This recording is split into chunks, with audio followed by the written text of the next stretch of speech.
Hey guys, we are doing some more Q&A today. Kelly and I have just been chatting this last couple weeks about how there's three real themes that we are all wrestling with in life. Money and work, relationships, friendship, companionship, love, marriage. And then what is our purpose? What are we meant to do? Does God see me? Am I doing what God made me to do? Those three things are the majority of our wrestling and stress and anxiety. As Christians, we want to follow God's ways for those three topics. And that simplifies a ton of things. And that's why we're always banging on this drum. It's not because we have great 28 years of, there's tons of people who come on here and tell us that you guys shouldn't be talking about relationships because you're young, or you shouldn't be talking about kids because you don't have kids, or you shouldn't be talking about money because you're not wealthy. And it's like, sure, if we were trying to give you our ideas of how it should work, but that's where we were. We were in a place of, it's not working. We're not enjoying where we are. We're in a doom loop. Lord, your ways must be better than ours. And so we wanted to start living to God's ways. What are God's ways for masculinity and femininity, for marriage, for money, for purpose? It simplifies everything to, okay, Lord, you've told us how it all works. We'll trust in your word. Let it be unto me according to your word. And so that's the purpose of our channel, is we want to encourage you to just follow God's ways. This is our journey of trying to follow along God's ways. Are we perfect? No. Are we trying to have good ideas and all that stuff? It's like, a lot of the times it's just coming down to like, hey, here's what we tried. Worked for us, didn't work for us. Do with it as you will. Yeah. So we're going to jump into a bunch of questions. These are from all sorts of our videos. I would say comments mostly. Most of these are commentary on our videos. So we will start with a long commentary. This is on our video, Helping My Husband is My Career, the second one that we did. She says, good discussions. Each situation is different. We have to go by the individual situation. There are seasons of life, sickness, loss of income, economy, kids, no kids. If the husband is a doctor who works long hours, the wife might not want to be stuck in the home. It might behoove her to get a job and have interaction with others. The hours by herself could be long and lonely. That is only one scenario. A wife needs time away from her kids to feel healthy mentally. This might mean putting them into Christian daycare for a few hours a week. This is what I did. There is nothing wrong with that, and it allows the mom to come back to the table refreshed. If the children go to school 8 hours, the wife might benefit from a part-time job and still have the time to take care of the home. I don't think the Bible means that a woman has to be tethered to her home 24/7. It just means that she is the overseer of her home in the heart. Do what is right for your family situation. Yeah, so with this one, what we have is just a different worldview. The worldview that we are operating out of is that it's not good for a man to be alone, so marriage is good. Being married is good. Having a husband or a wife is good. It simplifies all your decisions. Marriage is good. He who finds a wife finds a good thing and obtains favor from the Lord. A prudent wife is her husband's crown. So marriage is good. Marriage is not a ball and chain. Marriage is not slavery or any of this stuff. It's a blessing. It's a good thing. God called it good. Next, children are a blessing. Children are a reward from God. They are arrows in the hands of a warrior. Children are a blessing. Children are a good thing. They're not a curse. They're not a burden. And then thirdly, the home is the forward operating base of heaven. The home is our building block of any civilization. The home is not a box where you get tethered. It's not a box where you get locked away. It's not something where you are just a victim and you have to sit in it. For us, the home is a good thing. The home is a place of productivity. The home is a place of growth. The home is a place of hosting. The home is a place of peace. The home is a place of learning. The home is a place of whatever you want to make the home. Marriage, children, home are good things. But it's up to you what you make of them. If you think that marriage is bad, that's going to be the fruit that you start getting in your life. If you think that children are a burden, that's the fruit. You're going to have to, well, they're a burden. I need to get away from them. Again, us being around many different families with many different results of children, there's families who like their children and they like being around their children and their children are enjoyable because they made them that way.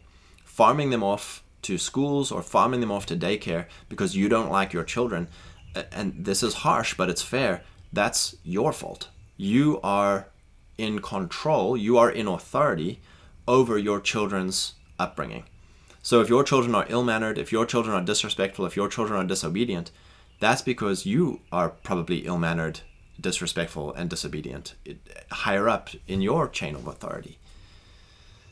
And that's not going to improve with farming them out of the house to be raised for 8 hours of the day by someone else who cannot love your children like you do. It's just pushing the can down the road for someone else to deal with.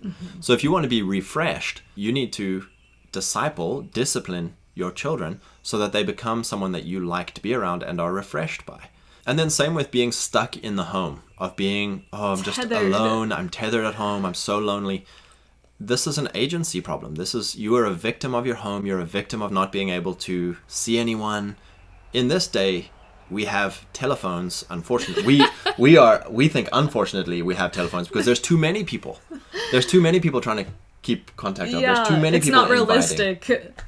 So if you're not being invited out or if you're not inviting in, again, that's a you thing. You are the one who is deciding to be alone. You're deciding to be tethered in your home. You're deciding to be isolated and lonely. To ask a boss to take control of you so that you have stimulation and have friendships, that's terrible. I don't think I've ever worked a job where I'm like, these are the people I want to spend 8 hours a day in a cubicle with. Yeah. Whereas when you have time freedom, you're like, oh, I'd like to spend time with this couple. I'd like to go and work a project with that guy. I'd like to go and do a hobby with this guy. And we choose who we spend our time with. If we don't like people, we don't spend time with them. If we like people, we invite them to things and we hope that we get invited to things. In fact, it's the opposite for you. It's like you get invited to so many things that you're like, I'm sorry, I have work to do. Like, I kind of want to just be home this week. Yeah. I have a garden to tend to. And you're saying this, I would say, very harshly, but it's out of a place of love because of a lack of vision. And I think that's the root problem, is that women think the only purpose work is outside of the home. And there's so much purpose work to be done within the home that the home doesn't have to feel like a place that you are tethered to. And I think reading this, the irony is like tethered to our home 24/7. It's the agency thing of, I'm not tethered to our home 24/7. If I want to have a joyful date with myself at the nursery and buy some plants, like, that's a lot of fun. And because I don't go around and blow our money therapy shopping because my life is miserable, Scott has no problem with me going to the nursery and spending money. He doesn't need to, what are you doing? What are you spending your money on? Because we have shared goals. We know where our money is going. And we've built trust in that area. I have not just willy-nilly spent money and then hid it from you, or credit card. Like, that hasn't been an issue. It's building trust. And so you don't have to, just because you're a homemaker doesn't mean you're tethered to your home. Yeah. And so let's just think that through. To go and get a job because you're lonely, you're saying, I need a boss to direct my social life. To farm your kids out to daycare or to public school to be refreshed means I need someone else to discipline my kids so that I can like them. And really, so I can do my own thing. Which is going to a job because I don't know what to do with my own thing. Because I don't have a vision. And I would say, like, that is a huge thing you've done for us, is set a vision for me. I say us, but like, when we have children, you set the vision for the home. And you've really brought us into, the home is the forward operating base of heaven.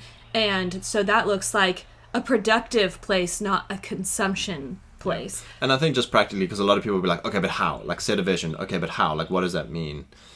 For us, we know, like, what are the big 3 to 5 things we are trying to achieve this year. We know, like, in my little journal, I've got my 5 things that I want to achieve by the end of this year. You know, that could be a family goal. That could be a money goal. That could be a purpose work or a hobby or a mission that you think this is something I really want to achieve this year. We have 3 to 5 goals that all of our time, all of our money, the whole reason we live in this house, in this town, and we go to this church and we work at this job, or we have these business interests or these hobbies is because of these 5 goals in our life. That's what it means to set a vision. What are we doing with our life? What are we doing with our time? And there's times for us when things aren't going well. You know, when we've set a goal and we're not reaching it, things are going wrong, everything's against us, the world is against us, we're cursed, God, do you see us? You know, the despair and the things aren't going well, and things are out of your control.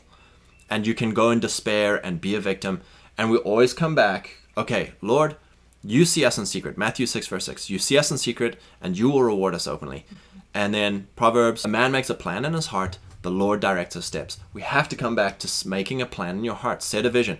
Lord, here's what I'm excited about. Here's what I think I want to go and do and be and have. Lord, if it's your will, you'll direct my steps. If it's not your will, you'll still direct my steps. But you've got to get to a place of excitement again. You've got to be excited about going somewhere in life. If you're just stuck in a job, if you're stuck in relational chaos, if you're stuck in health problems, if you're stuck in financial problems, you can't sit in victimhood and think a boss is going to save you or a school is going to save you or anything like that. You've got to go back to the Lord and say, Lord, what are some options? Lord, what are the things that I could get excited about and could move out of my despair? Because that's where so many of these comments are coming from. It's a place of despair. Like they're despairing in their marriage, despairing in their house, despairing in their children, despairing in their work and their money.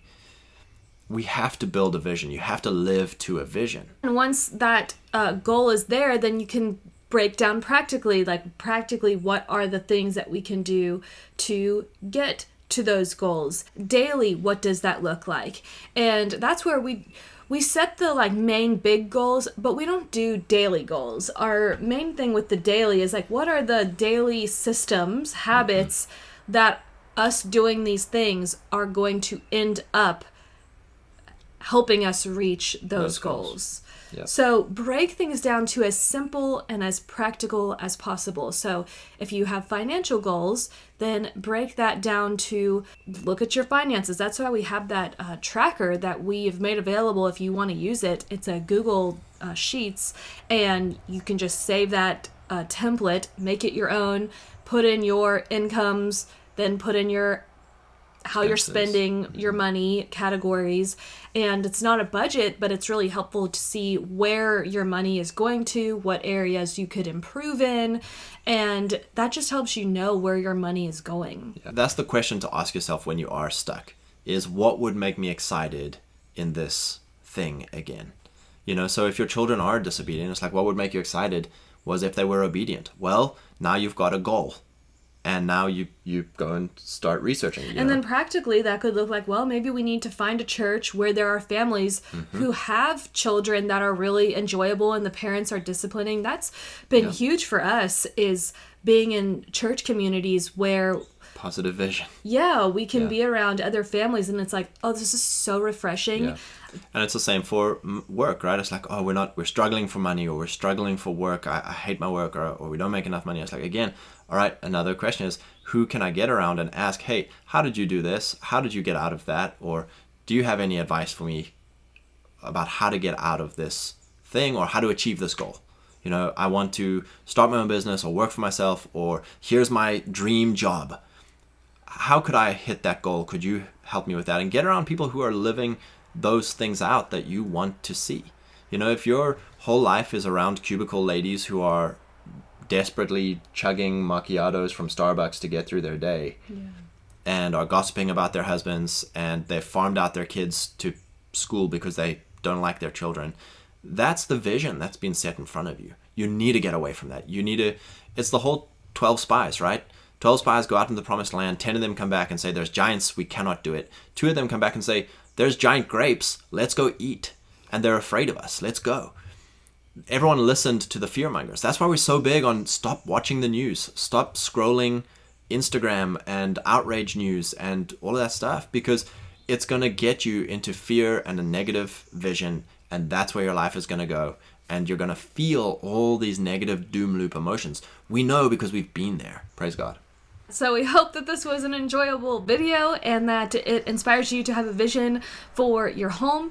I am doing a whole series on my Home with Kelly channel on building the home economy. So that will be coming up if you are a lady who is interested in those type of things. It's going to be practical homemaking stuff. So you can follow that channel. I will link it below. And we hope that today's video blessed you. Praise God.